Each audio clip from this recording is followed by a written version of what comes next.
Alors, bonjour tout le monde. Que le Seigneur vous bénisse abondamment. Nous allons prier. Seigneur notre Père, nous te disons merci pour ce moment. Merci pour la grâce que tu nous as accordée d'être là ce matin. Ce n'est pas un acquis, mais nous reconnaissons que c'est pas ta grâce que nous sommes là. Merci, infiniment merci. Sois honoré, sois célébré au nom de Jésus. Amen, amen, amen. Amen. Alors, je pense que vous allez super bien et euh, ceux qui sont partis en vacances, il y a d'autres qui viennent déjà. Alors, que Dieu vous bénisse abondamment. Nous sommes en train de voyager dans, dans une série que le Seigneur a mis sur mon esprit que j'ai intitulé Le processus et d'autres personnes peuvent le prendre comme sur le chemin de ma destinée ou je ne sais pas. Mais le processus, c'est pour dire que nous ne pouvons jamais rentrer dans notre destinée sans passer par un processus. Dieu, tout ce que Dieu fait, il le fait toujours par un processus. Dieu n'a pas créé le monde juste comme ça. Il a travaillé 7 jours, 6 jours, le septième jour, il s'est reposé. Tout ce que Dieu fait, il s'assure qu'un processus soit fait.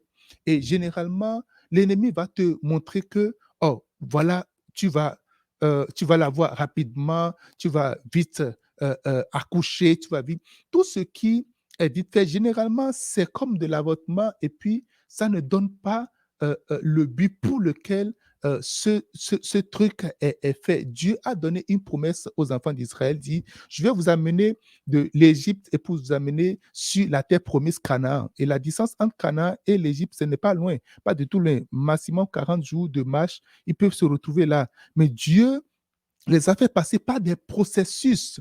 Et ces processus, pour pouvoir les éprouver, pour pouvoir les préparer véritablement à posséder et à garder ce qui est sur le point de leur donner.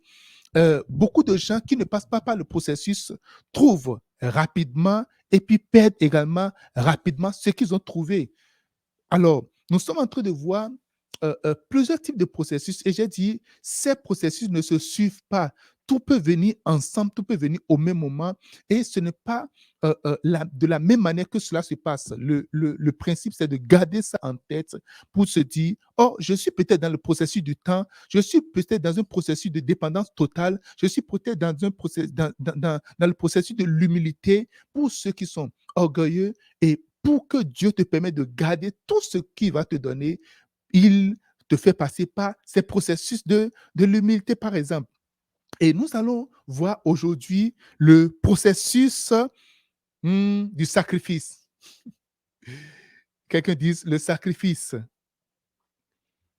Le processus du sacrifice. Et j'aimerais lire un texte que vous connaissez tous, le processus du sacrifice. Dans Genèse chapitre 22, à partir du premier verset,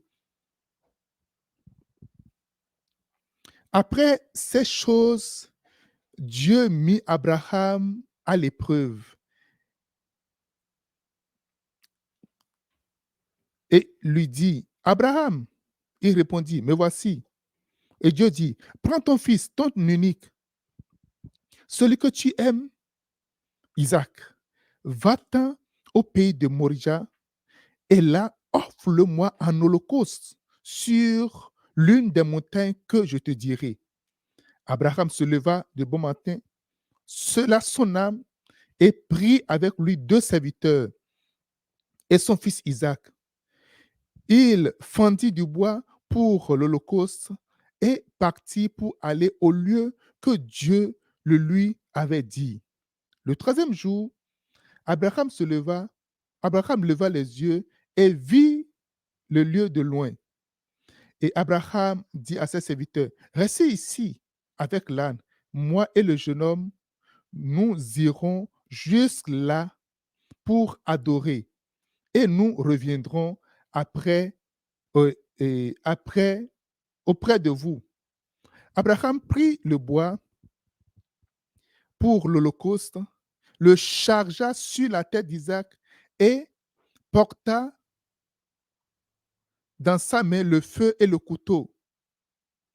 Et ils marchaient tous deux ensemble.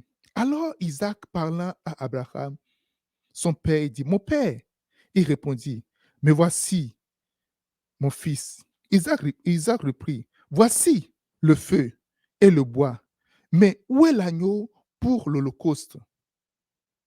Abraham répondit, mon fils, Dieu se pourvoira lui-même de l'agneau pour l'holocauste. Dieu se pourvoira lui-même dans ta vie au nom de Jésus de Nazareth. Je continue. Lorsqu'il fut arrivé au lieu que Dieu lui avait dit, Abraham éleva un autel et rangea le bois, et il lia son fils Isaac et le mit sur l'autel par-dessus le bois. Puis Abraham étendit sa main et prit le couteau pour égorger son fils. Alors l'ange de l'Éternel l'appela des cieux et dit, Abraham, Abraham. Il répondit, me voici. L'ange lui dit, n'avance pas ta main sur l'enfant et ne lui fais rien, car je sais maintenant que tu crains Dieu et que tu n'as pas refusé ton fils, ton unique. Abraham leva les yeux et vit derrière lui un bélier retenu dans le buisson par la corne. Et Abraham alla prendre le bélier et l'offrit en holocauste à la place de son fils. Abraham donna à ce lieu le nom de Jéhovah Jireh. Jéhovah Jireh se manifestera cette semaine dans ta vie au nom de Jésus. C'est pourquoi l'on dit aujourd'hui à la montagne de l'Éternel, il sera toujours pourvu.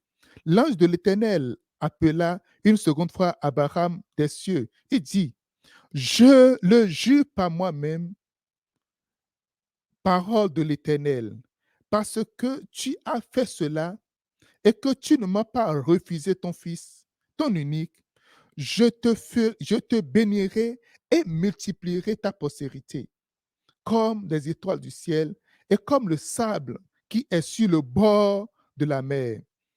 Et ta postérité possédera les portes de ses ennemis. Toutes les nations de la terre seront bénies en ta postérité parce que tu as obéi à ma voix. Verset 19. Abraham étant retourné vers ses serviteurs, ils se levèrent et allèrent ensemble à Beersheba, car Abraham demeurait à Beersheba. Amen. Quelqu'un me dise Amen. Ce matin, je veux que vous sachiez une chose. Toute personne qui veut vivre dans la volonté de Dieu, toute personne qui veut accomplir sa destinée, toute personne qui veut rentrer véritablement dans sa destinée prophétique doit absolument passer par le processus du sacrifice. Si tu veux réussir, si tu veux passer à une dimension supérieure, si tu veux véritablement être dans la volonté de Dieu, tu dois te préparer à des tonnes de sacrifices, pas une seule fois. Nous avions lu l'histoire d'un homme qu'on appelle Abraham. Et depuis le début, Dieu a dit à Abraham de sortir de la maison de son père. Il a commencé par obéir à la voix de Dieu qu'il n'a jamais connu, qu'il n'a jamais vu. Il a ordonné à toute sa famille. Abraham n'était pas jeune en ce moment. Il est déjà marié, il a des serviteurs, des servantes. Il est vraiment âgé, il est grand. Et sa femme était déjà vieille et tout. Abraham a eu le courage et il a la force de dire à tout cela de le suivre. Et mieux, il est parti également avec Lot qui est son neveu. Et voici, Dieu dit à Abraham, tout ce que nous avions lu, dans la promesse que Dieu a faite à Abraham dans les 7 dernières parties, toutes les je te bénirai, je multiplierai, tout ça, Dieu le lui a déjà dit au début. Le jour où il lui disait de sortir de la maison de son père, il a décidé de lui dire, Abraham, je te bénirai. Et il savait qu'il sera béni. Et sur le chemin, nous avons vu combien de fois Abraham était béni. Dieu multipliait son troupeau, il multipliait ses menus bétail, il multipliait tout ce qu'il avait entre les mains. Et non seulement qu'il le bénissait, il bénissait tous ceux qui sont également avec lui. L'autre, qui n'était pas dans la liste de la bénédiction, a bénéficié de la bénédiction qui était sur Abraham. Comment tu sais ça?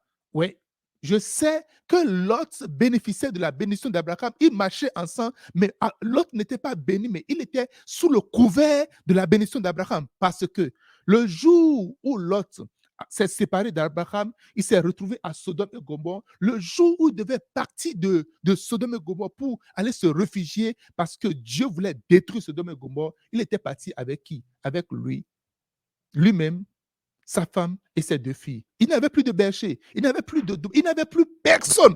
Tout était parti, tout était fini. Je vais ouvrir une parenthèse là. Des fois, beaucoup de gens sont connectés à des gens bénis et puis lorsqu'ils ne commencent pas à devenir des gens prospères, ils oublient que la bénédiction venait de quelque part. La bénédiction est attachée à la vie de quelqu'un. Ne nous leurrons pas. Dieu décide de bénir certaines personnes. Dieu décide de donner de nom à certaines personnes. Il n'a pas besoin de donner de nom à plusieurs personnes, mais il décide de bénir certaines personnes afin que ces gens soient une bénédiction pour toi. Dis-moi un bon Amen. Alors, c'est un homme qui est déjà dans la bénédiction, il est déjà dans l'abondance et il continue encore pas obéir à la voix de l'Éternel malgré sa bénédiction. Il ne s'est jamais vu, je suis arrivé, il ne s'est jamais dit cela. Contrairement à beaucoup de chrétiens, beaucoup de personnes qui s'engagent avec le Seigneur 2 jours après, ils pensent que oh, je suis déjà arrivé. Je vais parler du sacrifice. Et je suis dedans en train de parler du sacrifice. Et voici, Dieu a dit à Abraham, tu seras père des nations. Il lui a dit vraiment beaucoup de choses. Et jusqu'au point où, à un moment donné, sa femme Sarah était désespérée. Elle a dit, bon, peut-être, tu sais, Dieu parle tantôt d'une manière, tantôt de l'autre. Peut-être que Dieu est en train de dire, oui, tu vas avoir d'enfants. Écoute, prends ma servante Agar et couche avec elle. Et si elle a d'enfants, c'est mon enfant également. Et vous savez, c'est autorisé dans l'ancien temps, lorsque tu as une servante, la servante de ta femme peut te faire des enfants, mais ces enfants sont attribués à ta femme. Alors, Abraham a obéi à sa femme, a passé la nuit avec Agar, et après cela, Agar est tombée enceinte. Agar avait un enfant qui s'appelle Ismaël. Mais Dieu a dit non. Abraham, tu n'auras pas Ismaël comme héritier, mais c'est ton vrai fils là serait Isaac. Jusqu'au point où finalement, Sarah aussi est tombée enceinte et a eu son fils. Mais regardez ce qui s'est passé. Abraham se retrouve avec 2 enfants. L'aîné qui est Ismaël et l'enfant qui est né de Sarah qui est Isaac. Mais Isaac était le fils de promesse. Alors, il y a eu chicane, il y a eu bagarre, il y a eu dispute, où il y a encore eu mépris, parce qu'à un moment donné, ça n'allait plus dans le foyer d'Abraham. Et Dieu a dit, parce que sous l'ordre de Sarah, Sarah dit, écoute, je ne veux plus voir Agar ni son enfant. Et la première chose que Dieu a fait à Abraham, c'est de sacrifier son aîné. Oui, c'est l'enfant de Agar, pas de Sarah. Mais il faut savoir qu'un enfant, si tu es un homme, un enfant qui sort de toi demeure toujours ton enfant. Je peux imaginer le jour où Abraham est en train de renvoyer son fils qui est sorti de lui. Ton fils, pour ceux qui ont des enfants, s'il y a 1000 enfants là, et ton enfant crie au milieu des enfants, tu entends ça juste dans tes entrailles. Tu sais que c'est ton enfant qui crie. On n'est jamais insensible au cri de son enfant, à moins que tu sois un sorcier et que tu n'aies plus ça ici, ton cœur n'existe plus. Quel que soit ce que l'enfant fait, on est vraiment sensible au cri. L'enfant peut tuer. Vous allez voir en prison, des mères, des pères vont voir leur fils en prison. Tout le monde peut rejeter les enfants qui ont fait du mal, ont été des meurtriers, ont fait des choses, mais ils ont toujours une mère ou un père. Quelqu'un me dise Amen. La première chose que Dieu a fait d'abord est a dit à Abraham maintenant, c'est pas toi de ton fils, c'est pas toi de celui qui est sorti de ton premier-né. Vous savez, le premier fils, pour tous ceux qui ont des enfants, ton aîné, lorsque tu l'as entre les mains, il y a quelque chose qui t'appelle au fond de toi. Et Dieu lui dit, comme ça, chasse cet enfant. Regardez toute la joie que Abraham a eue. C'était comme ça, va être comme un jour de deuil pour lui. Il s'est séparé. Agar, on ne peut plus parler d'Agar, mais au moins le fils, il s'est séparé de Ismaël. Les théologiens ont démontré que Isaac avait en ce moment environ 30 ans. Quand Dieu maintenant apparaît maintenant au chapitre 22 du livre de Genèse, il dit maintenant, Abraham, prends Isaac, amène-le et tue-le pour moi. Quelqu'un dit le sacrifice. Dieu, tu savais que tu allais tuer Isaac et tu me laisses renvoyer Ismaël, qui au moins va être descendant. Ah, Satan, je te rebuke, je te chasse au nom de Jésus.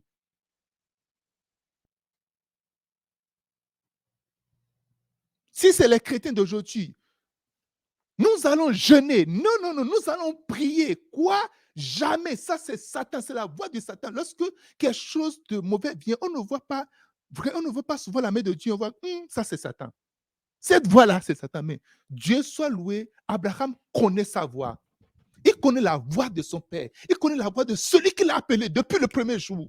Ne perds pas cette voix. Lorsque tu commences par être corrompu, tu perds cette voix. Et tout est mélangé, tu es confié entièrement. Abraham était sûr que c'était la voix de Dieu.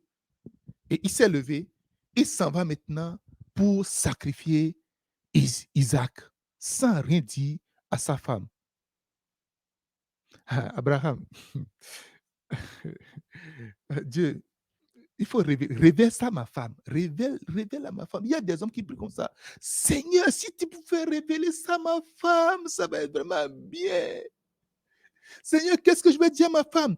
J'ai étudié la Bible et je vous assure, j'ai fait une étude vraiment très approfondie et j'ai réalisé une chose. Chaque fois quand Dieu confie une mission à une femme, elle réussit toujours la mission. Aucune femme n'a reçu la mission et un homme, un mari ou quelqu'un l'a fait échouer dans la mission. Allez lire. Mais vous allez voir, tous les hommes qui ont échoué, tous les hommes qui ont échoué dans la Bible, généralement, c'est leur épouse. Problème de femme. Les hommes, je vais vous dire une chose. Si Dieu te parle et tu es très sûr de ce que Dieu dit, vas-y seulement, fonce. Parce qu'à la fin, ta femme peut-être mécontente, mais à la fin, elle va dire, ah, mon mari a raison. Parce que si Dieu parle à ta femme, elle ne veut pas te consulter avant de faire ce que Dieu lui a dit. Demandez à Marie, le jour, toi et moi, nous sommes en fiançailles. On veut se marier. On ne s'est jamais couché, on n'est jamais couché ensemble. Et maintenant, cet esprit vient te dire maintenant, hé, maintenant là, moi, je vais coucher avec toi et puis tu auras enfant. Et tu dis oui, ça y est.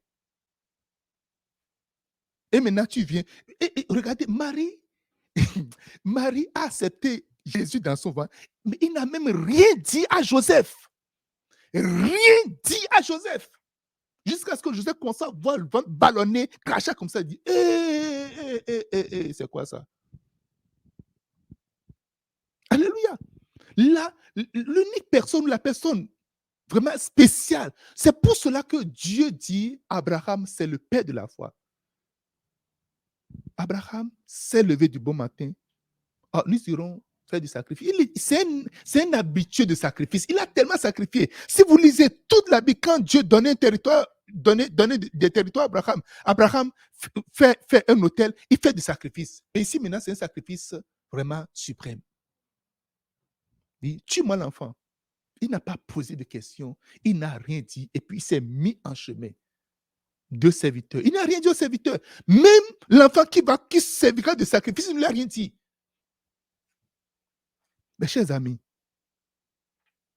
je veux que vous sachiez une chose. Je vais rapidement partir. Je vais peut-être vous parler de 4 points du but, souvent, où Dieu, que Dieu veut, les buts, 4 points qui constituent les buts du sacrifice en réalité. Pourquoi est-ce que Dieu demande de sacrifice? Pourquoi est-ce que nous devons sacrifier absolument? Premièrement, nous devons sacrifier pour être délivrés de l'idolâtrie. Je peux imaginer, Abraham était content quand Ismaël était là, parce qu'au moins Ismaël, c'est son fils, et puis Isaac aussi, c'est son fils. Ismaël est parti, Abraham est là, et Isaac est là. Premièrement, ce que tu aimes le plus peut prendre la place de Dieu. Ce que tu aimes le plus peut devenir ton idole.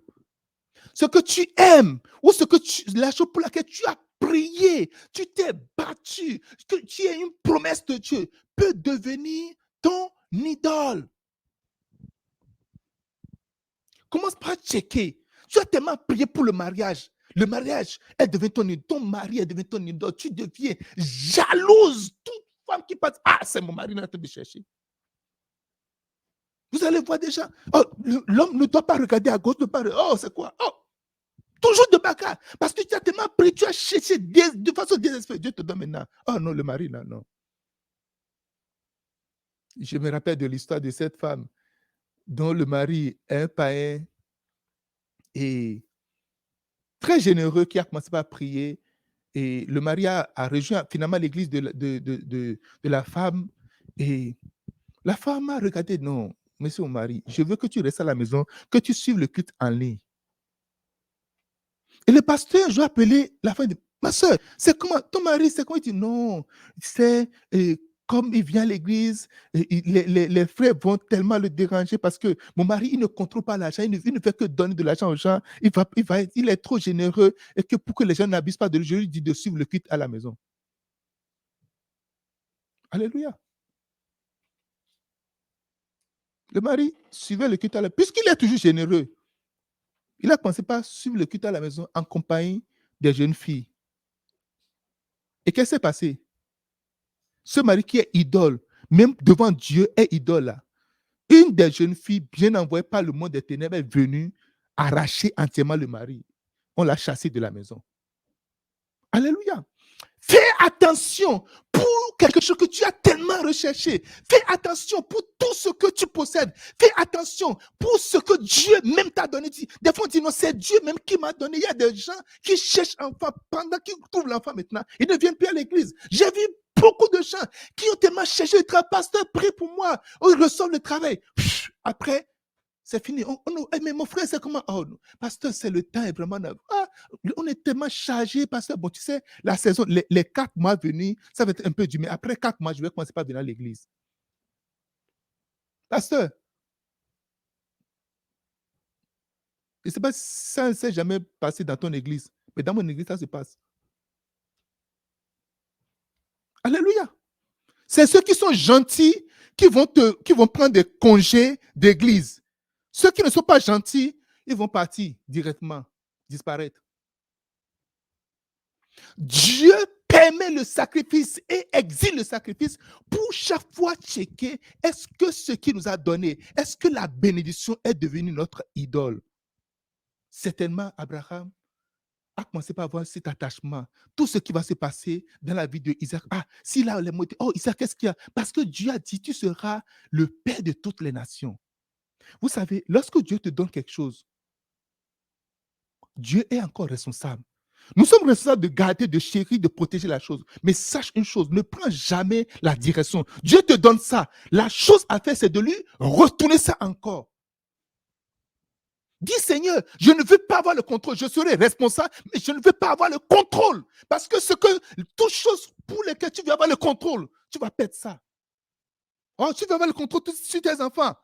Ou bien, oh non, les enfants, ils ne dorment pas bien depuis. C'est qu'il faut les garder. Ils ont tel nombre de sommeil.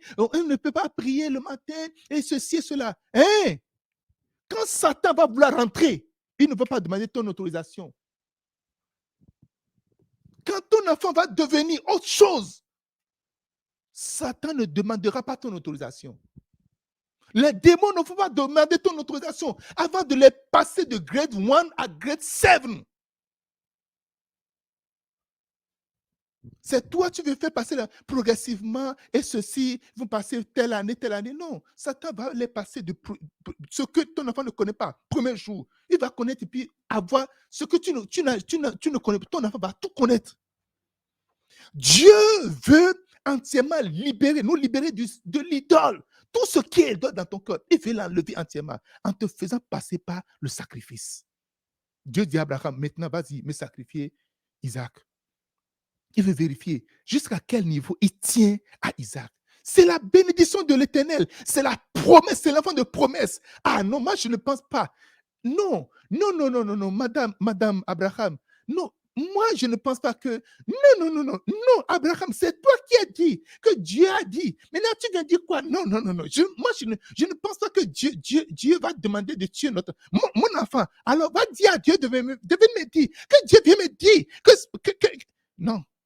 Quand c'est comme ça, il faut que Dieu vienne dire. C'est ça, en réalité.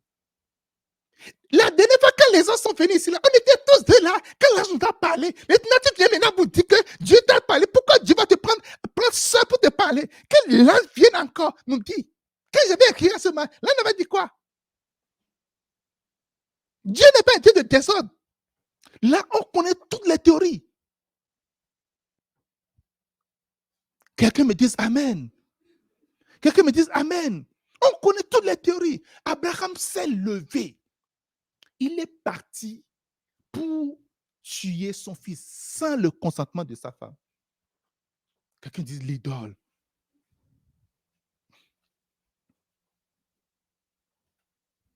Alléluia. Deuxième but du sacrifice, le sacrifice a pour but de déclencher et d'augmenter notre foi.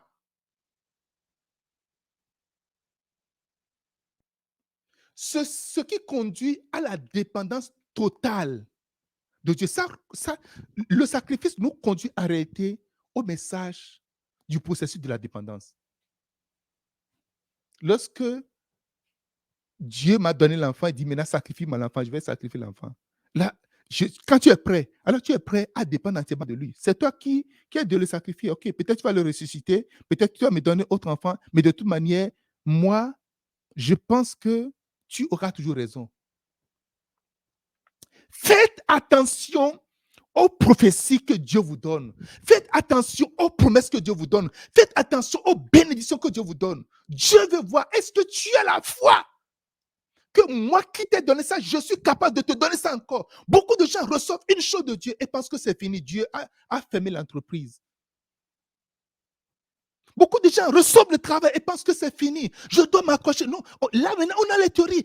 Dieu a dit de prendre soin de son travail, de prendre soin de... Oui, personne ne t'encourage à la médiocrité. Personne ne t'encourage à être, à ne pas être excellent. Non. Parce que Dieu même est excellent. Dieu n'est pas paresseux. Mais il faut que Dieu trouve toujours sa place. Il faut que Dieu ait toujours sa place. Pour que ta foi, pour voir ta foi, pour vibrer ta foi, Dieu va te donner certaines choses. Il va te reprendre ça rapidement. Il va dire, ah, c'est quoi ça? On a pourtant prié, on a jeûné, on a tout fait. Il va tester, il va te tester. Il te remet ça quand tu serais bien à l'aise, tu vois. Tu as fait tous tes calculs, c'est bien à l'aise maintenant. Il va te retirer ça pour voir qu'est-ce que tu vas commencer par dire. La femme de Job a dit, maudis-le et meurs. C'est quoi? C'est quoi l'affaire? Maudis-le et meurt. Maudis-le et meurt. Beaucoup de monde sont prêts à maudire Dieu quand il y a un petit changement, quand leur confort, ça change un peu seulement, on est prêt à maudire. Ah, non, Dieu, mais c'est quoi? Moi, j'adore Dieu et moi, je ne vois pas qu'est-ce qui chante dans ma vie. Rien ne chante dans ma vie. Qu'est-ce qui ne chante pas dans ta vie? Il y a quelques jours, tu sautais. Oh, gloire à Dieu, Seigneur. Merci. Merci pour le mari. Merci pour le travail. Merci pour ceci. Et après ça, Job pouvait dire, je suis venu nu et je partirai nu. Je veux que tu saches une chose. Ne t'attache à rien du tout. Ne t'attache à personne. Ne t'attache à aucune personne sur cette terre. Que ton attachement soit un attachement définitif à Dieu. L'homme va te lâcher. L'homme va t'abandonner. Le plus grand amour finit avec les larmes. Le plus grand amour, ça finit toujours avec des pleurs et des larmes. Si ce n'est pas le divorce, la séparation, ça va être la mort. Le divorce, personne ne divorce avec joie. Après le divorce, autre chose commence, la haine, l'amertume, l'animosité. Faut qu'il meure, il faut qu'elle meure. Parce qu'on ne veut pas, on ne veut pas le voir, on ne veut plus le voir, on ne veut plus le sentir. Ce qui est beaucoup plus difficile, dur, c'est quand tu divorces, monsieur est vivant, madame est vivante, et leur vie continue encore. Et toi, tu es là.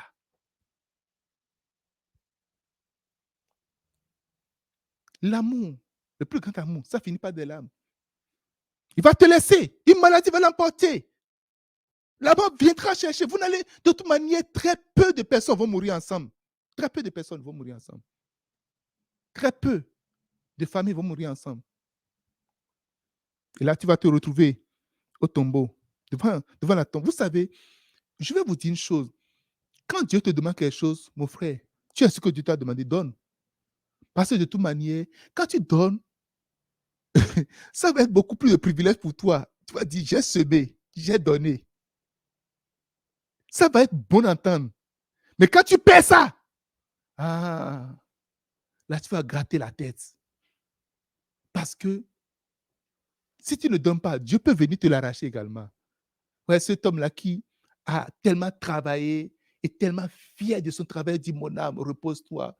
Oh, tu as tellement beau travail. Oh, waouh. Tu as mangé encore pendant longtemps. Repose-toi tranquillement. Tu as dit, regarde-moi, c'est insensé. Cette nuit, je vais te l'arracher. Ton âme, je vais te l'arracher ça. Mon enfant, mon mari, je peux te l'arracher. Il y a un pasteur, un grand pasteur, c'est le pasteur qui est toujours dans les voyages. Il voyage toujours. Et il n'est jamais à la maison. Et sa femme, lui-même un jour, il a pris la voiture, voulait encore à la mission. Il est sorti de la maison. Il a pleuré, pleuré, toutes les larmes de son corps. Il a continué, il devait partir quand même. Il y a des gens qui disent, oh non, c'est parce que le pasteur n'est jamais à la maison que ses enfants sont devenus tel. Vous avez jamais vu des enfants nés de père, de mère, restés dans les meilleures conditions, mais qui sont devenus de n'importe quoi? Vous avez jamais vu ça? Dans de meilleures conditions. Papa est là, maman est là, constamment. Enfant, tranquillement à la maison. Oh, oh, très gentil. Hmm? Et un jour, cette femme a dit, non, tu ne partiras pas aujourd'hui. Tu vas rester, tu n'iras pas à mission aujourd'hui. Elle s'est opposée, dit, aujourd'hui, tu vas rester avec nous. Tu ne partiras pas. Et ils étaient là. Le mari était obligé. Lui-même, sans force, il était obligé de rester. Et du coup, quelque temps, le mari est tombé. Tombé et était en train de mourir. Et Dieu a parlé à la femme, dit, tu veux le garder pour toi, non? Je vais le prendre. Tu veux le garder, tu veux l'avoir avec toi. Je vais le prendre. Je vais l'arracher, je vais te l'arracher. Parce que c'est ma propriété, c'est ma chose. Tu n'en feras pas ta propriété. Je vais l'arracher. Le mari était en train de mourir comme ça. La femme a crié, Dieu, prends-le. Je préfère l'avoir vivant, absent, que l'avoir mort définitive. Dieu, prends-le. Tout ce que tu as, sache que Dieu peut te l'arracher. Tu as des opportunités, un privilège. Et tu oublies entièrement Dieu. Dieu peut te l'arracher. Tu vas finir avec des larmes. Tu vas regretter même avoir sacrifié ta vie. Nous sommes prêts à nous sacrifier pour le travail. Nous sommes prêts à nous sacrifier pour des affaires. Nous sommes prêts à nous sacrifier pour tout. Mais à Dieu, on n'est pas prêt. Non, on n'est pas prêt. Il y avait un jeune homme dans mon église dans une de nos églises, et il est prêt, tout ce qu'il va faire à l'église, si il faut qu'il prenne de l'argent, il est prêt pour prendre de l'argent. Moi, je dis, moi, je ne donne pas de l'argent à quelqu'un.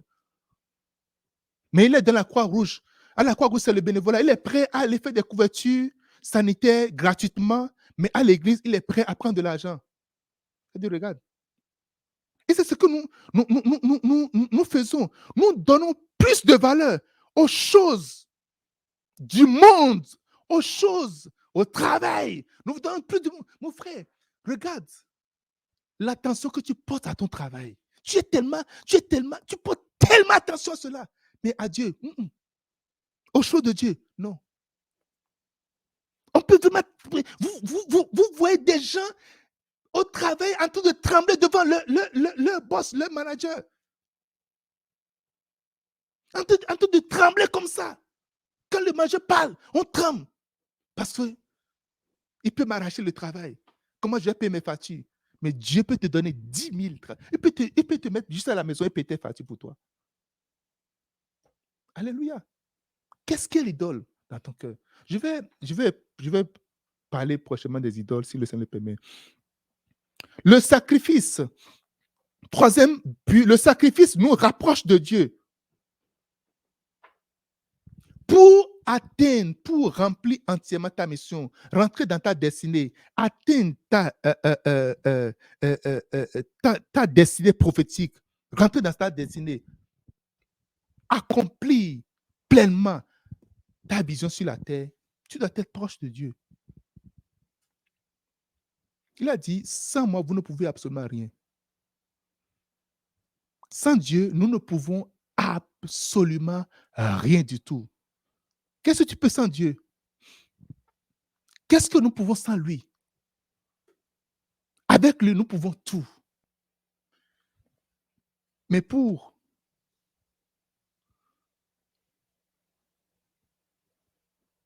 réussir, nous devons être près de lui. Quelqu'un chante un chant. Mon Dieu, plus près de toi, plus près de toi. Nous devons toujours avoir dans l'esprit, est-ce que je suis près du Seigneur ou je suis loin de lui? Nous devons nous poser la question tous les jours. Est-ce que je suis près de lui ou je suis loin de lui? Et une chose capitale qui te rapproche de Dieu, c'est le sacrifice que tu le fais. Il dit, va tuer cet enfant pour moi. Dieu est devenu sorcier. Non. Va tuer cet enfant pour moi. Va le tuer pour moi. Je veux que tu le tues pour moi.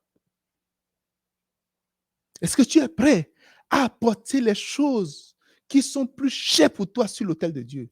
Ça va te rapprocher de Dieu. Je t'assure. Est-ce que tu es prêt à sacrifier des choses chères pour toi? Même ce que Dieu t'a donné, est-ce que tu es prêt à le lui sacrifier? Regarde la vie de tous ceux qui sont proches de Dieu.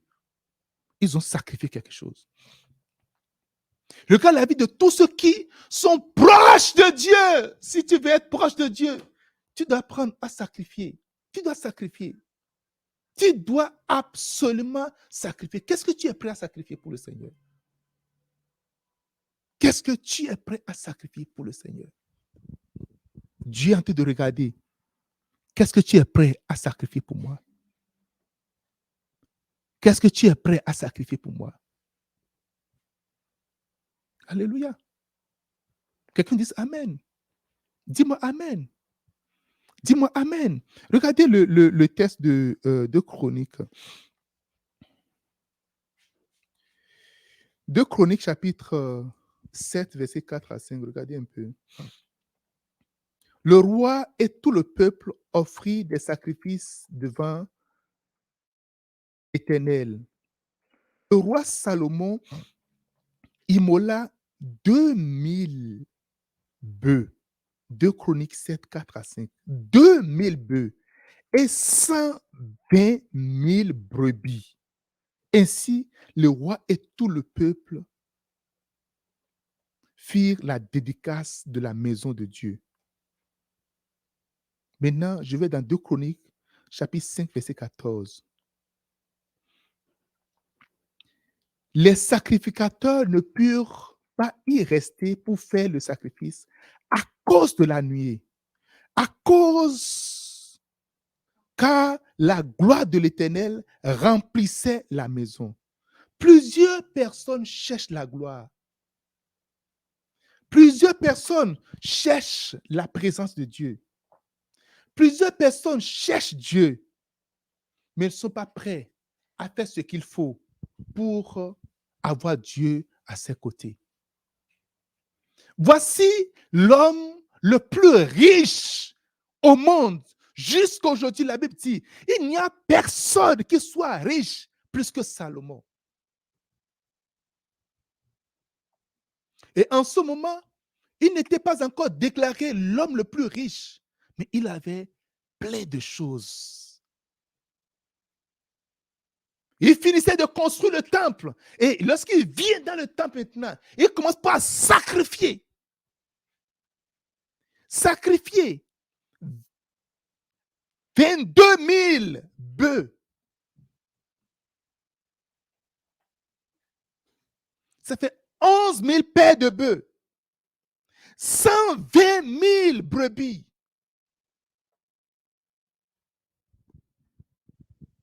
L'homme, le roi le plus sage, fils de David. Il a fallu égorger 22 000 bœufs. Égorger, égorger, égorger. Alléluia. On peut calculer. D'abord, on peut voir à peu près combien ça coûte. Si on met une tête de bœuf, il va falloir un montant de 44 millions de dollars pour pouvoir égorger 22 000 bœufs. Je ne parle pas juste des bœufs, on ne parle pas des brebis. Alléluia. Alléluia. Après, ça va construire le temple. Ça ne veut pas dans la construction maintenant. Il sacrifie 44 millions juste pour les bœufs.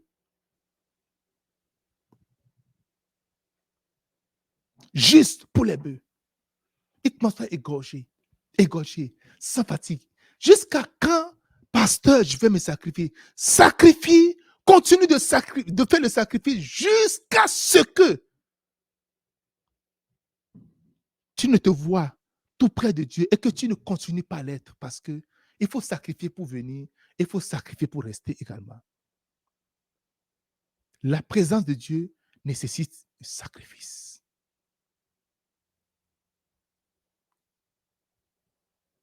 Alléluia.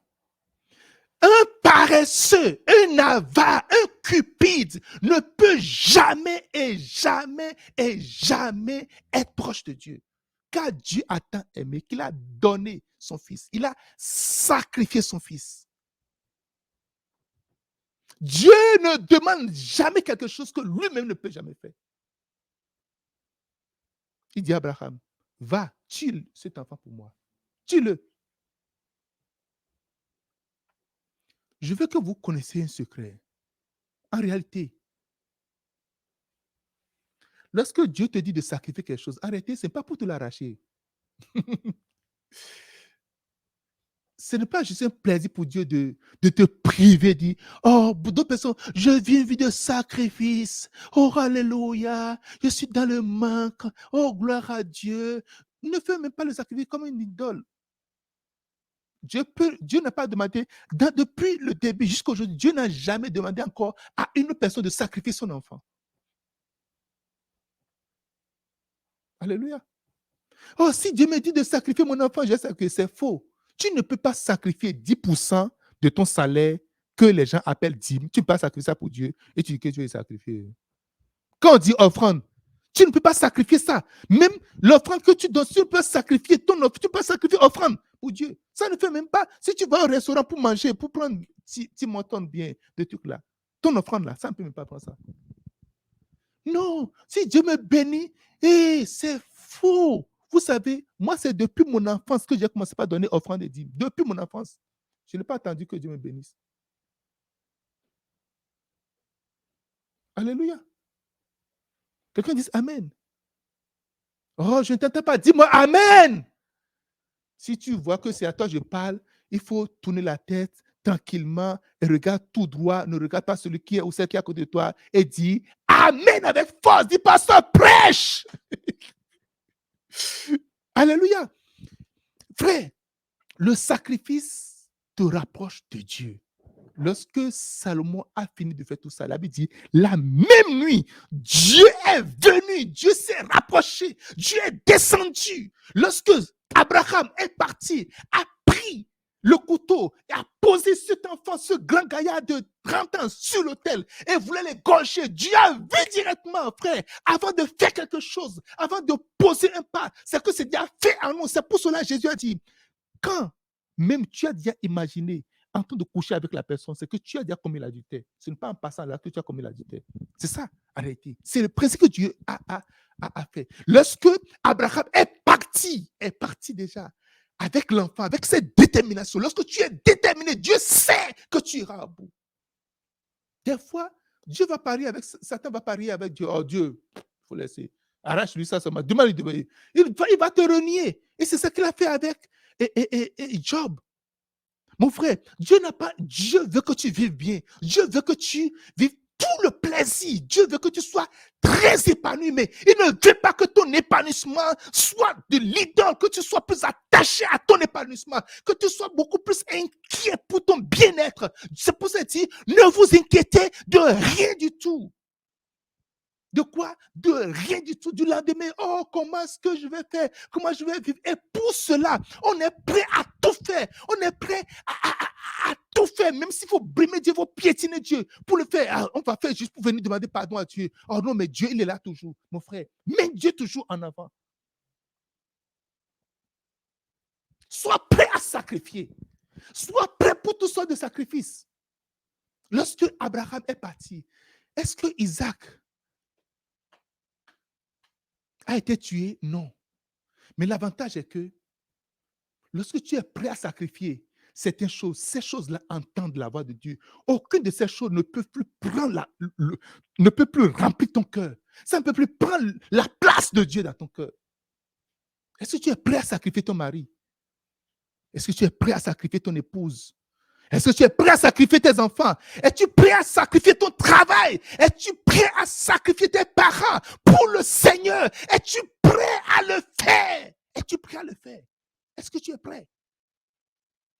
Tu es prêt à sacrifier cette fille qui te conduit toujours dans la fornication, dans l'adultère. Est-ce que tu es prêt à le sacrifier? Ce gars qui dit je t'aime, mais qui couche avec toi constamment, est-ce que tu es prêt à le sacrifier? Aucun amour ne va là-bas. Ce n'est pas de l'amour, c'est de l'attirance. Est-ce que tu es prêt à sacrifier? Même la promesse que Dieu t'a donnée. Mais la bénédiction qu'il a mis en terre, est-ce que tu es prêt à déposer? Regardez, on parle des 24 vieillards. Dieu les a couronnés. Ils prennent les couronnes, ils ne déposent pas les couronnes, ils jettent les couronnes. Est-ce que tu es pressé du sacrifice? Est-ce que tu peux jeter ça au pied de Dieu? Ça, tu n'as pas de valeur devant celui qui m'a donné. Nous acceptons les dons, mais le donateur, on le méprise. La Bible dit, nul ne peut servir deux maîtres à la fois. Soit il aimera l'un et haïra l'autre. Il s'attachera à l'un et méprisera l'autre. Chaque fois quand tu t'attaches à quelque chose d'autre que Dieu, tu méprises Dieu. Chaque fois que tu t'attaches à quelque chose, à quoi tu t'attaches plus que Dieu? Sois prêt à le sacrifier. Sacrifice ça dit, et même si, va Jésus, et même si je n'ai pas, je vais vivre. Et même si je ne possède pas, je vais vivre. Et même si je dois absolument avoir, je dois posséder. Oh, c'est Dieu qui m'a. Et vous savez, Dieu n'est pas bête. Dieu n'est pas bête. La Bible dit, notre Père, ton Père qui est dans le ciel, il sait de quoi tu as besoin véritablement. Dieu sait de quoi tu as besoin. Je dis, Dieu sait de quoi tu as besoin. Dieu sait de quoi tu as besoin. N'aie pas peur du sacrifice. N'aie pas peur du sacrifice. Oh, il ne faut pas avoir peur de sacrifier quoi que ce soit, qui que ce soit, quoi que ce soit. Je vous ai toujours raconté mon histoire. Quand j'étais au Canada en 2003, j'étais dans cette nuit, tranquillement, et le Seigneur est venu me dire, en paix, je vais te faire revenir dans ce pays pour telle chose. Et je suis rentré au Bénin. Pour moi, retourner au Bénin, le lendemain, je prends mon avion, je reviens encore. Voilà une aventure de 10 ans qui s'est mise en route. La promesse de Dieu, c'est devenu pour moi mon idole. J'ai prié, j'ai jeûné, j'ai semé, j'ai tout fait. Quand on dit Canada, mon cœur c'était chaud là. Parce que pour moi, c'est Dieu qui m'a parlé. J'étais très sûr que Dieu m'a parlé. J'étais vraiment sûr. Ça, je n'en doute pas. Mais même ce que Dieu te dit, il veut voir, il veut te jauger, il veut vraiment te jauger. Des fois, Dieu te donne certaines choses comme test. Il te donne juste un premier travail, juste comme test. Il voit ton comportement. Tu ne commences pas à tourner en rond, tourner en vraiment. Tu ne commences pas à faire le malin, comme si. Des fois, Dieu te donne, il va te donner juste un mari. Il peut te donner un mari qui ne serait même pas ton vrai mari. Un mari comme test. Ah, un mari test. Il peut te donner une femme comme test. Vous allez bien faire le mariage et après seulement, il va mourir et te laisser. Ou encore le divorce va l'emporter. Dieu va te donner des enfants comme test. L'enfant va venir voir quel sera ton comportement avec l'enfant. Est-ce que l'enfant va prendre la place de Dieu ou quoi? Et pendant que j'étais dans ce spirale, ma joie est partie. Mon frère, tout ce qui t'arrache ta joie, tout ce qui t'arrache ta paix, tout ce qui t'arrache ton amour, fais attention à cela. Fais attention. Sacrifie-la rapidement. Sacrifie-le rapidement. Car Dieu est joie. Dieu est paix. Dieu est amour. Et un jour, très fatigué, épuisé, je regarde devant, derrière, personne, je regarde arrière partout, rien. Alors, j'ai dit, un jour, je ne sais pas ce qui s'est passé. J'ai dit, Dieu, aujourd'hui, je renonce à ce projet-là. Ce projet qui ne veut pas me donner la paix. Ce projet qui a occupé toute ma vie, qui a occupé tout. Et si quelqu'un est prêt, tu peux être manipulé à cause de ce projet, dis Seigneur, je rejette cela, je ne veux plus. Même au Bénin, je peux te servir. Même au Bénin, je peux te servir. Je n'attends pas cela. Et Dieu a dit, fils, tu as bien compris. Ce que je devais comprendre de moi depuis des années, j'ai compris ça plus tard. La même année, ce que j'ai dit, Dieu, et je l'ai dit, ce n'est pas, quand tu veux renoncer, en réalité, Dieu connaît ton cœur. Quand tu veux te détacher, prends une résolution ferme. Et quand tu prends la résolution, Dieu sait que tu l'as pris. Lorsque les gens de Sodome et Gomorre, ils ont, pas de Sodome et Gomorre, lorsque les gens de la tour de Babel, ils ont pris la résolution, ils ont décidé, Dieu a dit, hey, lorsqu'ils ont pris cette résolution-là, rien ne pouvait les arrêter. Quand tu prends une résolution ferme devant Dieu, et Dieu sait que rien ne peut t'arrêter, alors il se met en jeu. J'étais un jour sur une montagne au Nigeria qu'on appelle la montagne de Ikoyi Mountain, en train de juste prier. Pas prier pour demander de l'argent, prier pour demander quoi que ce soit, en train de juste prier, me retirer juste pour rester dans la face de Seigneur. Le Seigneur m'a dit, en paix, le temps est venu pour que ton projet du Canada, là, tu partes. J'ai dit, ah bon? C'est quoi encore? D'où est-ce que ça sort? Je suis venu dire à mon épouse, il a dit, ah, c'est toi. Oh. Alléluia. Alléluia. Beaucoup de gens ne reçoivent même pas la promesse que Dieu leur a donnée. Ça ne tombe pas dans ta main parce que tu n'es pas prêt à sacrifier ça. Déjà, c'est une idole déjà devant toi. Prophétie idole. Dieu veut jauger, il veut juste checker, voir. Il veut voir. Et lorsque tu sacrifies ça maintenant, Dieu prend la première place. Il vient maintenant, là, avec toi. Il est attaché à toi maintenant. Et avec Dieu, nous ferons des espoirs. Avec Dieu, il écrasera nos ennemis. Dieu ne veut pas te donner quelque chose pour que Satan vienne te l'arracher. Parce que cette chose devient ton idole. Dieu veut s'assurer, pour assurer la sécurité de tout ce qu'il veut te donner. Il veut te faire passer par le sacrifice. Mon frère, tu dois apprendre à sacrifier ton temps.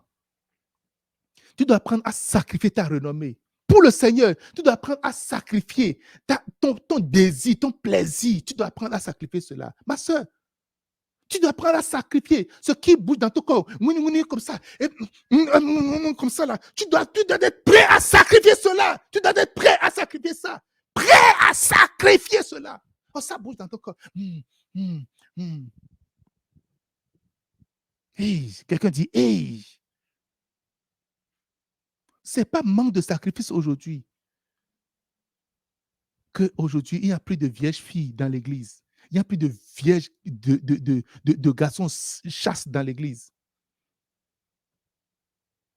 Parce que, oh, pasteur, vraiment, la chair est faible. Quelle chair est faible? Quelle chair est faible?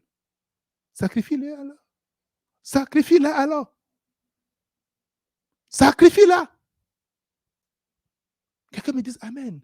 Ce matin, je veux finir pour vous dire, tu vois, tu sais ce que tu dois sacrifier. Le Seigneur est en train de mettre dans ton cœur, dans ton esprit, qu'est-ce que tu vas sacrifier. Tu vas maintenant la porter devant l'autel. L'autel est déjà là. Je suis en train de voir en ce moment cet autel qui est bâti. L'autel est bâti et ça attend ce qui doit poser là-dessus. Il y a certaines personnes, c'est ta vie. Ta vie te compte tellement pour toi. Tu dois mettre ça sur ton autel, sur l'autel qui est en train de fumer en ce moment. Abraham a monté l'autel, il a mis Isaac dessus. Il a pris le couteau. Il veut sacrifier. Tu dois apprendre à sacrifier tes oreilles parce que tu es tellement sensible à tout ce qu'on dit te concernant. Tout ce qu'on dit à ton égard, tu es tellement sensible. C'est beaucoup. Qu'est-ce qu'ils ont dit encore? Est-ce que tu entends ce qu'ils ont dit? Et là, maintenant, les agents informateurs sont prêts à venir t'informer. Prêt à sacrifier ta bouche. Prêt à sacrifier tes yeux. Prêt à sacrifier ton corps entier. L'apôtre pouvait dire qu'il est un sacrifice vivant. Il dit, si je vis, ce n'est plus moi qui vis, mais c'est Christ qui vit en moi. Parce que j'ai tout sacrifié à Christ. Est-ce que tu es prêt à sacrifier ta maison? Est-ce que tu es prêt à sacrifier ta voiture? Est-ce que tu es prêt à sacrifier ton salaire? Est-ce que tu es prêt à sacrifier tes revenus? Est-ce que tu es prêt à sacrifier tes relations? Est-ce que tu es prêt à sacrifier tes parents? Est-ce que tu es prêt à sacrifier tes enfants? Est-ce que tu es prêt à te sacrifier toi-même? Jésus a dit, si quelqu'un veut venir à moi, tu dois apprendre à renoncer à tout, y compris toi-même. Y compris toi-même, yes. Ton confort. Est-ce que tu es prêt à sacrifier cela pour le Seigneur? Es-tu prêt à cela? Parle maintenant au Seigneur. Dis, j'apporte sur ton autel ma vie. Un jour, il y a une fille qui est venue à l'église et après le culte, elle est partie devant l'autel. Elle a pleuré, elle pleurait, pleurait, pleurait, pleurait. Les larmes sortaient. Le pasteur dit, mais qu'est-ce qui se passe avec cette fille? Est-ce qu'elle a un problème? Et à la fin, elle est venue voir le pasteur pour dire, pasteur, je n'ai aucun problème. Je viens de sacrifier ce boyfriend avec qui je couche tout le temps. Je l'ai sacrifié sur l'autel. Et je l'ai sorti de mon corps avec mes larmes.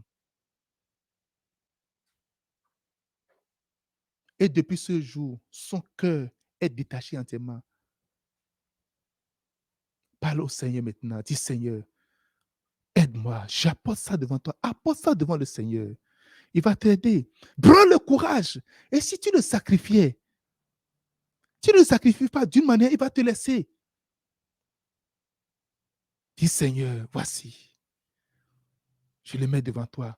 Je me rappelle ce jeune garçon très zélé pour le Seigneur au début, mais qui a gardé quelque chose, a gardé. Et cette fille avec lui dit non, on dit tout. Il dit non, je ne peux pas la sacrifier. Non, elle est une bonne personne, elle est ceci. Je vais la garder. Il dit, mon frère, il faut que tu sacrifies cela. Il dit non, parce que je peux tout faire, mais elle, non, je ne peux pas la sacrifier. Jusqu'au jour,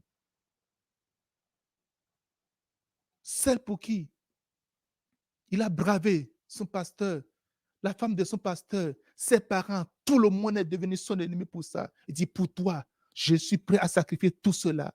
Il va maintenant, avec cette fille, va réaliser que cette fille était avec une autre personne pendant qu'ils sont ensemble. Mon frère, avant que tu ne sois sacrifié, sacrifie les choses. Toute relation illégale dans laquelle tu te retrouves, sacrifie-les. Les relations illicites, sacrifie-les, apporte-les sur l'autel. Maintenant, Dis, Seigneur, prends. Sacrifie ta pensée. Sacrifie tes raisonnements. Commence par les sacrifier maintenant. Parle au Seigneur. Legradabala susia.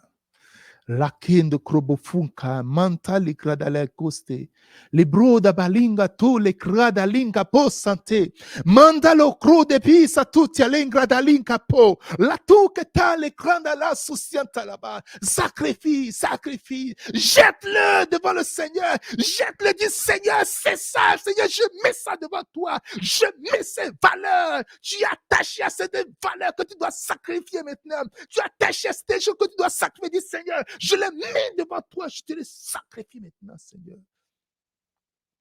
Je les mets devant toi. Je vais être proche de toi, Seigneur. Je vais être tout près de toi. Cher Saint-Esprit, aide-moi. Regardez, lorsque Abraham a sacrifié, a enlevé cet enfant de son cœur, Dieu lui a retourné cet enfant et a fait de lui véritablement le Père des nations. Abraham en a eu encore. Dieu veut voir jusqu'où Dieu l'a mis à l'épreuve. Dieu a dit, maintenant j'ai vu que tu ne m'as rien refusé. Le sacrifice pour le Seigneur, c'est de lui dire, Seigneur, prends tout. Je ne te refuse absolument rien et je ne te refuserai rien. Seigneur, me voici devant toi. Prends-moi comme un sacrifice vivant. Ma anto le gradaba. Lu santa canto le brodaba cosanti la bradaba. Si tu as du mal à sacrifier certaines choses qui prennent vraiment de l'importance en toi, juste lève les mains, dis Seigneur, j'ai vraiment du mal, tu le sais. Et je vais prier pour toi. Tu vas recevoir la force parce que il donne la force à ceux qui sont. Parce que tu t'es tellement battu avec ça. Tu t'es battu, tu n'as même plus de force. Mets-le juste là. Et le Seigneur va faire le reste. Parce que sans lui, nous ne pouvons absolument rien. Dans le nom de Jésus, dans le précieux nom de Jésus, cher Saint-Esprit, je prie maintenant sur la vie de mon frère et la vie de ma sœur.